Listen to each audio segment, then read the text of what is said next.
ಪಹಲ್ಗಾಮ್ ಪ್ರವಾಸಿ ತಾಣದ ಮೇಲೆ ಆಗಿರುವ ಭಯೋತ್ಪಾದನಾ ದಾಳಿಯ ಹಿನ್ನೆಲೆಯಲ್ಲಿ ಭಾರತ ಮತ್ತು ಪಾಕಿಸ್ತಾನದ ನಡುವೆ ಯುದ್ಧದ ಸನ್ನಿವೇಶ ಬಂದು ನಿಂತಿದ್ದು, ಈ ಬಗ್ಗೆ ಸಿಎಂ ಸಿದ್ದರಾಮಯ್ಯ ಮಾತನಾಡಿದ ಆ ಒಂದು ಮಾತು ಪಾಕಿಸ್ತಾನದಲ್ಲಿ ವೈರಲ್ ಆಗಿದೆ.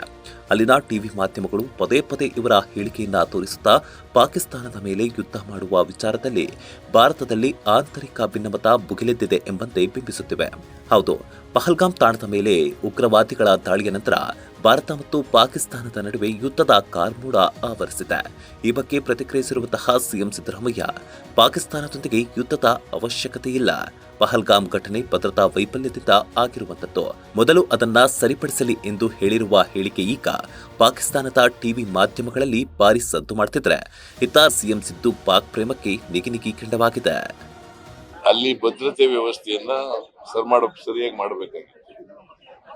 ಯಾತ್ರಾರ್ಥಿಗಳು ಹೋಗಂತ ಸ್ಥಳ, ಮತ್ತೆ ಹಿಂದೆ ಪುಲ್ವಾಮಾದಲ್ಲಿ 40 ಜನ ಸೈನಿಕರು ಸತ್ತೋಗಿದ್ದಂತ ಜಾಗ. ಇವರು ಬಹಳ ಎಚ್ಚರಿಕೆಯಿಂದ ಇರಬೇಕು. ಇಂಟೆಲಿಜೆನ್ಸ್ ಫೈಲು, ಸೆಕ್ಯೂರಿಟಿ ಫೈಲು ಅದೇ ನಂಬಿ ಈಗ ಕೇಂದ್ರ ಸರ್ಕಾರದವರು ಭದ್ರತೆ ಕೊಡಕ್ಕಾಗ್ಲಿಲ್ಲ. ಅವ್ರಿಗೆ ಜನ ನಂಬ್ಕೋತಾರೆ, ಕೊಡ್ಲಿಲ್ವಲ್ಲ. ಈಗೇನೆಲ್ಲ ಕ್ರಮಗಳು ತಗೊಂಡ್ರು ಕೂಡ 26 ಜನ ವಾಪಸ್ ಬರ್ತಾರ.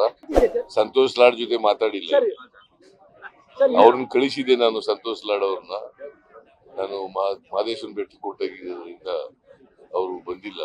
ಅವ್ರು ಬಂದ್ಮೇಲೆ ಮಾತಾಡಿ ಯುದ್ಧ ಮಾಡಬೇಕಾದಂತ ಅಗತ್ಯ ಇಲ್ಲ. ಬಿಗಿ ಕ್ರಮಗಳು ತಗೋಬೇಕು ಅಷ್ಟೇ. ಭದ್ರತಾ ವ್ಯವಸ್ಥೆಯನ್ನ ಬಿಗಿ ಮಾಡ್ತಕ್ಕಂಥ ಕೆಲಸವನ್ನ ಮಾಡಬೇಕು.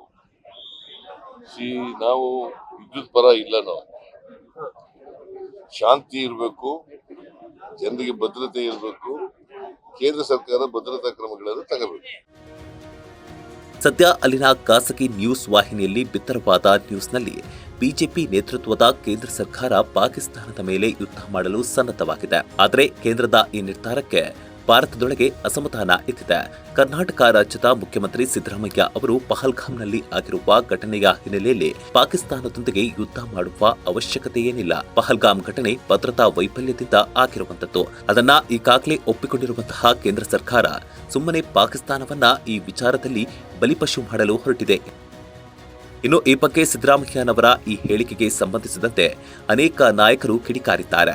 ವಿಧಾನಸಭೆಯ ವಿಪಕ್ಷಗಳ ನಾಯಕ ಆರ್ ಅಶೋಕ್ ಅವರು ಮಾತನಾಡಿ, ಯುದ್ಧ ಬೇಡ, ಯುದ್ಧದ ಅಗತ್ಯವಿಲ್ಲ ಎಂದು ಹೇಳಿರುವ ಸಿದ್ದರಾಮಯ್ಯನವರಿಗೆ ನಾಚಿಕೆಯಾಗಬೇಕು. ದೇಶ ಸಂಕಷ್ಟದಲ್ಲಿರುವ ಸಂದರ್ಭದಲ್ಲಿ ಸಿಎಂ ಸಿದ್ದರಾಮಯ್ಯ ಆಡಿರುವ ಮಾತು ಆಘಾತ ತಂದಿದೆ. ದೇಶಕ್ಕೇನಾದರೂ ಆಗ್ಲಿ ಪರವಾಗಿಲ್ಲ, ಮತ ಸಿಕ್ಕಿದ್ರೆ ಅಧಿಕಾರದಲ್ಲಿದ್ರೆ ಸಾಕು ಎಂಬ ಮನಸ್ಥಿತಿಗೆ ಬಂದಿರುವುದು ನಾಚಿಕೆಗೇಡು. ಅವರು ಯಾವುದೇ ಸಿದ್ಧಾಂತವಿಲ್ಲದ ವ್ಯಕ್ತಿ. ಕೂಡಲೇ ಅವರು ಜನರಲ್ಲಿ ಕ್ಷಮೆ ಯಾಚಿಸಬೇಕು ಎಂದು ಆಗ್ರಹಿಸಿದರು. ಲೇಟೆಸ್ಟ್ ಹಾಗೂ ಇಂಟ್ರೆಸ್ಟಿಂಗ್ ಸುದ್ದಿಗಳಿಗಾಗಿ ಬಾಸ್ ಟಿವಿ ಕನ್ನಡ ಚಾನೆಲ್ನ ಸಬ್ಸ್ಕ್ರೈಬ್ ಮಾಡಿ. ಹಾಗೆಯೇ ಬೆಲ್ ಐಕಾನ್ ಪ್ರೆಸ್ ಮಾಡಿ. ಇದರ ಜೊತೆಗೆ ಫೇಸ್ಬುಕ್, ಇನ್ಸ್ಟಾಗ್ರಾಮ್, ಎಕ್ಸ್ನಲ್ಲೂ ಮಿಸ್ ಮಾಡದೆ ಫಾಲೋ ಮಾಡಿ.